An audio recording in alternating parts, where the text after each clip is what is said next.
Hello കുട്ടീസ്, welcome back to Xylem learning. It's me അനുരിക്ന, നിങ്ങളുടെ സ്വന്തം അനു മിസ് ആണ്.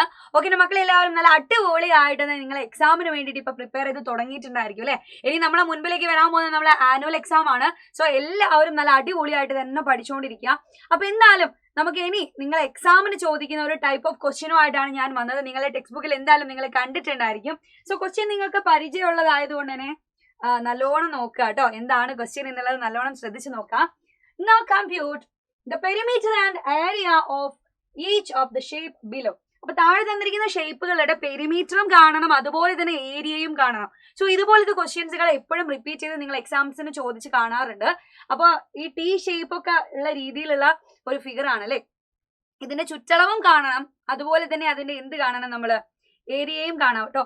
ചുറ്റളവ് പെരിമീറ്റർ ആണ്, ഏരിയ അല്ലെ, നമ്മൾ ഏരിയയും കണ്ടുപിടിക്കണം, പരപ്പളവും കണ്ടുപിടിക്കണം. സോ ഇങ്ങനെ ഒരു ഷേപ്പ് കിട്ടി. ഇതിനെ നമുക്ക് ബാക്കി എല്ലാ സൈഡുകളൊക്കെ തന്നിട്ടുണ്ട്. ഇതിന്റെ ടോട്ടൽ നീളം കണ്ടോടാ, ആദ്യം മുതൽ ടീയുടെ ഈ അറ്റം മുതൽ ഈ അറ്റം വരെയുള്ള ടോട്ടൽ നീളം നമുക്ക് എത്രയാ തന്നത്? 5 സെന്റിമീറ്റർ. 5 സെന്റിമീറ്ററാ. അപ്പൊ നിങ്ങൾ ആദ്യം ഒന്ന് എന്ത് ചെയ്യുക, ഇതിന്റെ ബാക്കിയുള്ള ഭാഗങ്ങളൊക്കെ എന്തായിരുന്നു നമുക്ക് ചുമ്മാ ഒന്ന് എഴുതി നോക്കാം. അതുപോലെ ഇവിടെ നിന്ന് ഇവിടെ വരെയുള്ള ദൂരം 5 സെന്റിമീറ്റർ തന്നെയാണ് തന്നത്. അങ്ങനെയാണെങ്കിൽ നിങ്ങൾ ആലോചിച്ച് നോക്കിക്കേ, ഇവിടെ നിന്ന് ഇവിടെ വരെയുള്ള ദൂരം 1 സെന്റിമീറ്റർ ആണ് നമുക്ക് ക്വസ്റ്റ്യനിൽ തന്നിട്ടുണ്ടതാ, 1 സെന്റിമീറ്റർ. ഓക്കെ, സോ അങ്ങനെയാണെങ്കിൽ ഇതാ ഇവിടെ നിന്ന് ഇവിടെ വരെയുള്ള ദൂരം എത്രയായിരിക്കും? 1 സെന്റിമീറ്റർ കഴിച്ചിട്ട് ബാക്കി ഈക്വലി സ്പ്ലിറ്റ് ചെയ്ത് കഴിഞ്ഞാൽ 2 സെന്റിമീറ്റർ ആയിരിക്കില്ലേ? അതുപോലെ തന്നെ ഈ സൈഡും 1 സെന്റിമീറ്റർ ആയിരിക്കും. കാര്യം ഈ കുഞ്ഞു സൈഡ് 1 സെന്റിമീറ്റർ ആണ്. നമുക്ക് ഓരോ സൈഡ് ചുമ്മാ എഴുതി വെക്കാം. ദെൻ ടോട്ടൽ നീളം 5 സെന്റിമീറ്റർ ആണ്. അതിലൊരു കുഞ്ഞ് 1 സെന്റിമീറ്റർ കഴിച്ചാൽ ബാക്കിയുള്ള നീളം എത്ര വരും? 4 സെന്റിമീറ്റർ. വെരി ഗുഡ്, 4 സെന്റിമീറ്റർ വരും.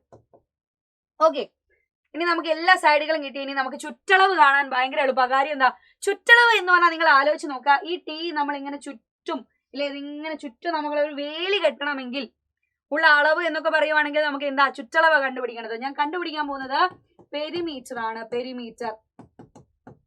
സോ പെരിമീറ്റർ ആയിട്ട് നിങ്ങൾ ആലോചിച്ച് നോക്കുക. ഞാൻ ഇവിടുന്ന് തുടങ്ങുകയാണ് കേട്ടോ, സ്റ്റാർട്ട് ചെയ്യാണ്. ഇവിടുന്ന് സ്റ്റാർട്ട് ചെയ്തു.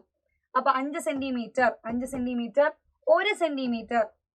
2 സെന്റിമീറ്റർ, പിന്നെ താഴോട്ടേക്ക് 4 സെന്റിമീറ്റർ, അടുത്തത് 1 സെന്റിമീറ്റർ, വീണ്ടും 1 സെന്റിമീറ്റർ, വീണ്ടും 4 സെന്റിമീറ്റർ, പിന്നെയോ 2 സെന്റിമീറ്റർ, വീണ്ടും 1 സെന്റിമീറ്റർ. കണ്ടോ? അപ്പൊ ഈ രീതിയിൽ നിങ്ങൾ എല്ലാം കൂടെ ആഡ് ചെയ്താൽ നിങ്ങൾക്ക് പെരിമീറ്റർ കിട്ടും അല്ലെ. സിമ്പിൾ ആയിട്ട് നമുക്ക് ആഡ് ചെയ്ത് നോക്കാം. ഞാൻ എളുപ്പത്തിൽ ആഡ് ചെയ്യാൻ പറ്റുന്ന നമ്പേഴ്സുകൾ വേഗം ആഡ് ചെയ്യുന്നുണ്ട്. 5 1 6, 6 4 10. സോ എനിക്ക് ഇവിടെ 10 കിട്ടി കഴിഞ്ഞേ. ഇനി അടുത്ത നോക്കാം നമുക്ക്. 2 1 3, 3 4 7. ഓക്കെ, പിന്നെ ഇത് 2 1 3. ഓക്കെ, ഇനി നമുക്ക് സിമ്പിൾ ആയിട്ട് ആഡ് ചെയ്യാലോ. 7 3 നമുക്ക് എത്ര തന്നെ കിട്ടി? 10 തന്നെ കിട്ടി. So answer is 20 centimetre. Unit ശ്രദ്ധിക്കണം, സെന്റിമീറ്റർ. സോ ടോട്ടൽ ആയിട്ട് നമ്മൾ ആഡ് ചെയ്ത് കഴിഞ്ഞാൽ നമുക്ക് എത്ര കിട്ടിക്കഴിഞ്ഞു? നമ്മുടെ പെരിമീറ്റർ ചുറ്റളവ് 20 സെന്റിമീറ്റർ നിങ്ങൾക്ക് കിട്ടിയിട്ടുണ്ടാവും. അങ്ങനെയാണെങ്കിൽ ഇതിന്റെ പരപ്പളവ് എന്തായിരിക്കും, ഏരിയ എന്തായിരിക്കും വരിക? സോ ഏരിയ എന്ന് പറഞ്ഞാൽ അത് ഈ പരന്ന് കിടക്കുന്ന ഭാഗമാണ് ഏരിയ. സോ അങ്ങനെ വരുന്ന സമയത്ത് നിങ്ങൾ എന്ത് ചെയ്യണം? ഈ ഒരു ഫിഗറിനെ 2ആയിട്ട് മുറിക്കണം. ഞാൻ ഈ ഫിഗറിനെ 2ആയിട്ട് ഇങ്ങനെ മുറിച്ചു. അപ്പൊ ടി ഷേപ്പിനെ ഞാൻ 2ആയിട്ട് കട്ട് ചെയ്ത് കഴിഞ്ഞാൽ ഇങ്ങനെ എനിക്കൊരു ചതുരം കിട്ടി, ഇങ്ങനെയും ഒരു ചതുരം കിട്ടി അല്ലേ. 2 രീതിയിൽ എനിക്ക് എന്ത് കിട്ടി? ഒരു റെക്ടാംഗിൾ കിട്ടി. സോ ഞാൻ കണ്ടുപിടിക്കാൻ പോകുന്നത് ഏരിയ ആണെങ്കിൽ നിങ്ങൾ എന്ത് ചെയ്യുക? ഇതിൽ ഓരോ റെക്ടാംഗിളിന്റെയും ഏരിയ കണ്ടുപിടിക്കുക. നമുക്കറിയാം ഏരിയ കണ്ടുപിടിക്കാനുള്ള ഇക്വേഷൻ എന്ന് പറഞ്ഞാൽ ലെങ്ത് ഇൻറ്റു ബ്രെഡ്ത്ത് ആണ്, നീളം ഇൻറ്റു വീതി. സോ ഒന്നാമത്തെ ചതുരം, ഫസ്റ്റ് വൺ ഞാൻ ചൂസ് ചെയ്തു. ഒന്നാമത്തെ ചതുരത്തിന്റെ നീളം എത്രയാണ്? ലെങ്ത് എന്ന് വെച്ചാൽ 5 സെന്റിമീറ്റർ ആണ് കേട്ടോ. ലെങ്ത് 5 ആണ്, ബ്രെഡ്ത്ത് 1 ആണ്. സോ എങ്ങനെ വരും? 5 × 1, 5 സെന്റിമീറ്റർ സ്ക്വയർ. ശ്രദ്ധിക്കണം, സെന്റിമീറ്റർ സ്ക്വയർ ആണ് ഏരിയയുടെ യൂണിറ്റ് വരുന്നത്. അപ്പൊ എനിക്ക് എന്ത് കിട്ടി? ഒന്നാമത്തെ ചതുരത്തിന്റെ ഏരിയ കിട്ടി. സോ രണ്ടാമത്തെ ചതുരത്തിന്റെ നീളം എത്രയായിരുന്നു? 4 സെന്റിമീറ്റർ ആയിരുന്നു. വീതി 1 സെന്റിമീറ്റർ ആണേ. അപ്പൊ നമുക്ക് രണ്ടാമത്തെ ചതുരത്തിന്റെ ഏരിയ കണ്ടുപിടിക്കാൻ ലെങ്ത്തും ബ്രെഡ്ത്തും കൂടെ മൾട്ടിപ്ലൈ ചെയ്താൽ പോരെ. എന്ന് വെച്ചാൽ 4 × 1 ചെയ്ത് കഴിഞ്ഞാൽ എനിക്ക് 4 സെന്റിമീറ്റർ സ്ക്വയർ ആയിരിക്കും അതിന്റെ ഏരിയ കിട്ടുക. സോ 2 ചതുരത്തിന്റെയും ഏരിയ ഞാൻ കണ്ടുപിടിച്ചു. ഇനി ടോട്ടൽ ആയിട്ടുള്ള ഏരിയ കാണാൻ ഞാൻ എന്ത് ചെയ്താൽ മതി? ഏരിയ ഈസ് ഈക്വൽ ടു അല്ലേ, ആദ്യത്തെ ഏരിയയും രണ്ടാമത്തെ ഏരിയയും കൂടെ ആഡ് ചെയ്തു. അപ്പൊ 5 + 4 = 9 സെന്റിമീറ്റർ സ്ക്വയർ എന്ന് കിട്ടി.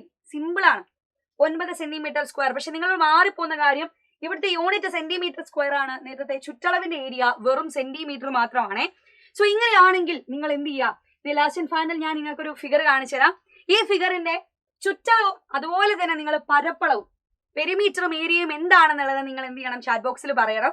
അപ്പൊ മറക്കരുത്. ഇതിനെ നമ്മൾ എന്ത് ചെയ്യണം, കുറച്ചൊന്ന് മുറിച്ച് കഴിഞ്ഞാൽ നിങ്ങൾക്ക് കണ്ടുപിടിക്കാൻ ഭയങ്കര എളുപ്പമാണ്. കാര്യം എന്താണെന്നറിയോ, ഇങ്ങനെ മുറിച്ച് കഴിഞ്ഞാല് ഇതിൽ കാണുന്ന 5 സ്ക്വയറുകളും സെയിം ആണ്. സോ ഒരു സ്ക്വയറിന്റെ ഏരിയ കിട്ടിക്കഴിഞ്ഞാൽ നമുക്ക് എന്ത് ചെയ്യാം, ബാക്കിയുള്ള എല്ലാത്തിന്റെ ഏരിയ സെയിം ആയിരിക്കുമെന്ന് മനസ്സിലാക്കി ആഡ് ചെയ്ത് കൊടുത്താൽ മതി. അപ്പൊ എന്തായാലും ക്ലൂ ഞാൻ തന്നിട്ടുണ്ട്. ആൻസർ എന്താണെന്നുള്ളത് നിങ്ങൾ കമന്റ് ബോക്സിൽ പറയണം. അപ്പൊ മറന്നു പോകണ്ട, ഇതിന്റെ സൈഡുകളൊക്കെ നോക്കി വെച്ചോളൂ. നോട്ട്ബുക്കിൽ ചെയ്ത് നോക്കിയിട്ട് ഉത്തരം, നിങ്ങൾ എല്ലാവരും ഉത്തരത്തിന് വേണ്ടി ഞാൻ വെയിറ്റ് ചെയ്തിരിക്കും കേട്ടോ. സോ ഇതുപോലെ നിങ്ങൾക്ക് എക്സാമിന് വേണ്ടിയിട്ടുള്ള ഇമ്പോർട്ടന്റ് ക്വസ്റ്റ്യൻസുമായിട്ട് ഞാൻ ഇനി വരുന്നതായിരിക്കും. അതുവരെ bye bye, see you, Tata.